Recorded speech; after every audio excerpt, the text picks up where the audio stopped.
Hello നമസ്കാരം, എല്ലാവർക്കും നമ്മുടെ യൂട്യൂബ് ചാനലിലേക്ക് സ്വാഗതം. 1001 രാത്രിയിലെ 33ാമത്തെ കഥയുടെ 9ാം ഭാഗമാണ് ഇന്ന് നിങ്ങൾ കേൾക്കാൻ പോകുന്നത്. കഥ സ്നേഹപ്രിയയുടെയും അലി നൂറിൻ്റെയും കഥ. ബസ്രയിൽ നിന്നും ഓടിപ്പോന്ന അലി നൂറും സ്നേഹപ്രിയയും ബാഗ്ദാദിലെ ഖലീഫയുടെ ഉദ്യാനത്തിൽ എത്തിപ്പെട്ടതും അവിടുത്തെ ഉദ്യാനം കാവൽക്കാരനായിരുന്ന ഇബ്രാഹിമുമായി സൗഹൃദം സ്ഥാപിച്ചിടത്തുമാണല്ലോ കഴിഞ്ഞ ഭാഗത്ത് നാം കഥ നിർത്തിയത്. തുടർന്ന് കേട്ടോളൂ. വീഞ്ഞു കുടിച്ച് ലഹരി പിടിച്ച അലി നൂറ് സ്നേഹപ്രിയയും ഇബ്രാഹിമിൻ്റെ തമാശ കേട്ട് പൊട്ടിച്ചിരിച്ച് നേരം തള്ളി നീക്കി. രാവേറെ ചെന്നപ്പോൾ അവിടെയുള്ള ദീപങ്ങളിലൊന്ന് കത്തിച്ചോട്ടെ എന്ന് സ്നേഹപ്രിയ ഇബ്രാഹിമിനോട് ചോദിച്ചു.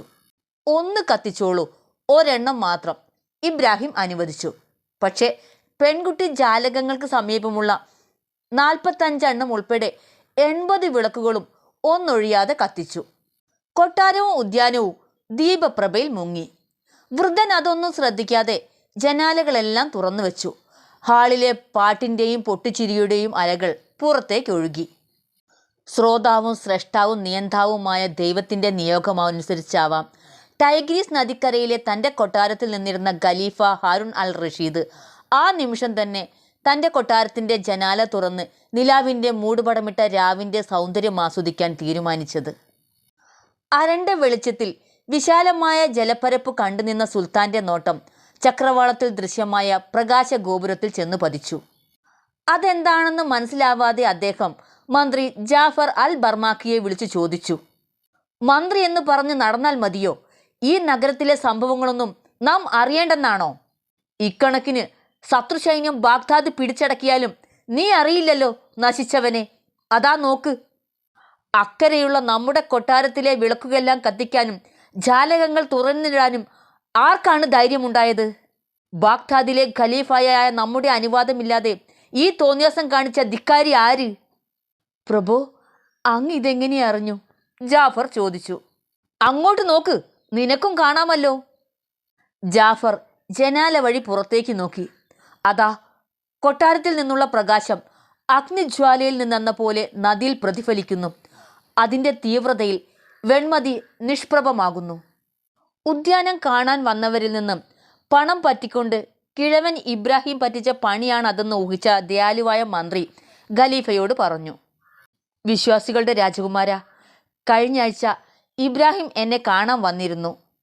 അങ്ങയുടെ കൊട്ടാരത്തിൽ വെച്ച് അയാളുടെ മകൻ്റെ സുന്നത്ത് ആഘോഷിക്കാൻ ആഗ്രഹമുണ്ടെന്ന് പറഞ്ഞു. തിരുമനസിനെ അറിയിച്ച് അനുവാദം വാങ്ങിക്കൊടുക്കാമെന്ന് ഞാൻ ഏറ്റു. മറ്റ് ഏർപ്പാടുകളെല്ലാം നടത്തിക്കൊള്ളാൻ പറയുകയും ചെയ്തു. പക്ഷേ എങ്ങനെയോ ഞാനത് മറന്നുപോയി. തൻ്റെ പേരിലുള്ള കുറ്റം ഒന്നല്ല, രണ്ടായി, ഖലീഫ പറഞ്ഞു. ഒന്നാമത് എന്നോടത് പറയാൻ നീ മറന്നു. രണ്ടാമത് പാവപ്പെട്ട ഇബ്രാഹിമിൻ്റെ ആഗ്രഹം നിറവേറ്റാൻ അനുവദിച്ചില്ല. ചെലവിന് കുറച്ച് പണം കിട്ടുമെന്നയാൾ പ്രതീക്ഷിച്ചിരിക്കും. അത് കൊടുക്കാൻ എനിക്ക് കഴിഞ്ഞില്ല, താനൊട്ട് കൊടുത്തതുമില്ല. ഞാനത് മറന്നതാണ് തിരുമേനി.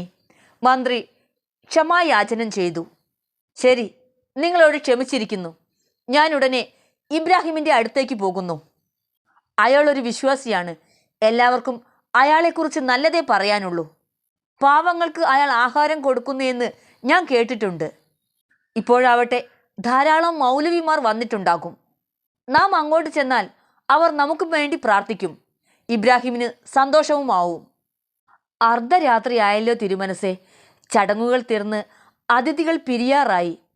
ജാഫർ നിരുത്സാഹപ്പെടുത്തി. സാരമില്ല, എന്തായാലും നാം പോകാൻ തീരുമാനിച്ചു. അവിടെ ചെന്നാൽ കുഴപ്പമാവുമെന്ന് ജാഫർ പേടിച്ചു. പക്ഷേ രാജകൽപ്പന അനുസരിക്കാതെ നിവൃത്തിയില്ലല്ലോ. ഖലീഫ, ജാഫർ, അംഗരക്ഷകർ എന്നിവർ ആളറിയാതിരിക്കാൻ വ്യാപാരികളുടെ വേഷം ധരിച്ച് ഉല്ലാസ ഉദ്യാനത്തിലേക്ക് പുറപ്പെട്ടു. ഉദ്യാന കവാടം തുറന്നു കിടക്കുന്നത് കണ്ട് ഖലീഫ ജാഫറോട് പറഞ്ഞു. ഇബ്രാഹിം ഇങ്ങനെ അശ്രദ്ധ കാണിക്കുന്ന പതിവില്ലല്ലോ. കൊട്ടാരത്തിനടുത്ത് ചെന്നപ്പോൾ അദ്ദേഹം മന്ത്രിയുടെ ചെവിയിൽ പറഞ്ഞു. താൻ ഇവിടെ നിൽക്ക്. മൗലവിമാരും പണ്ഡിതന്മാരുമായി എത്ര പേർ വന്നിട്ടുണ്ടെന്ന് ഞാനൊന്ന് നോക്കട്ടെ. ഓരോരുത്തർക്കും അയാൾ എന്ത് സമ്മാനമാണ് കൊടുക്കുന്നതെന്ന് അറിയണം. ഒരു ശബ്ദവും കേൾക്കുന്നില്ലല്ലോ. ചടങ്ങുകളെല്ലാം കഴിഞ്ഞെന്ന് തോന്നുന്നു. ജാഫറുടെ സഹായത്തോടെ ഖലീഫ ഒരു വലിയ മരത്തിന് മുകളിൽ കയറി ജനാല വഴി അകത്തേക്ക് നോക്കി. ഇബ്രാഹിമിൻ്റെ ഇരുവശത്തും സൂര്യചന്ദ്രന്മാരെക്കാൾ തേജസ്സുള്ള യുവതി യുവാക്കൾ കയ്യിൽ പാനപാത്രങ്ങളുമായി ഇരിക്കുന്നത് കണ്ടു. വൃദ്ധൻ സ്നേഹപ്രിയയോട് പറയുകയാണ്, സുന്ദരിക്കുട്ടി, സംഗീതമില്ലാതെ വീഞ്ഞാസ്വദിക്കുന്നത് എങ്ങനെയാണ്? എനിക്ക് വേണ്ടി നീ ഒരു പാട്ട് പാടാമോ? നിനക്ക് സങ്കോചമാണെങ്കിൽ ആദ്യം ഞാൻ പാടാം. ഹേ യാമിനി, മാദകമോഹിനി, വീഞ്ഞിൽ ലഹരിയിൽ ആലോലമാടുവൻ, സിരകളിലൊഴുകട്ടെ സ്വരരാഗമാധുരി. കിഴവൻ ഇബ്രാഹിമിൻ്റെ പാട്ട് കേട്ടപ്പോൾ ഖലീഫയ്ക്ക് ദേഷ്യം വന്നു. വേഗം മരത്തിൽ നിന്ന് താഴെ ഇറങ്ങി ജാഫറെ ദേഷ്യത്തോടെ നോക്കി. സുന്നത്ത് കല്യാണം കേമമായി നടക്കുന്നു. ഇതുപോലൊരു ചടങ്ങ് ഇതിനു മുമ്പ് ഞാൻ കണ്ടിട്ടേയില്ല. താനും ഒന്ന് കണ്ടോളൂ, പുണ്യം കിട്ടും. തുടർന്ന് അവിടെ നടക്കുന്നത് കാണാൻ കാത്തിരുന്നോളൂ, ഞാൻ വരാം ഉടൻ തന്നെ.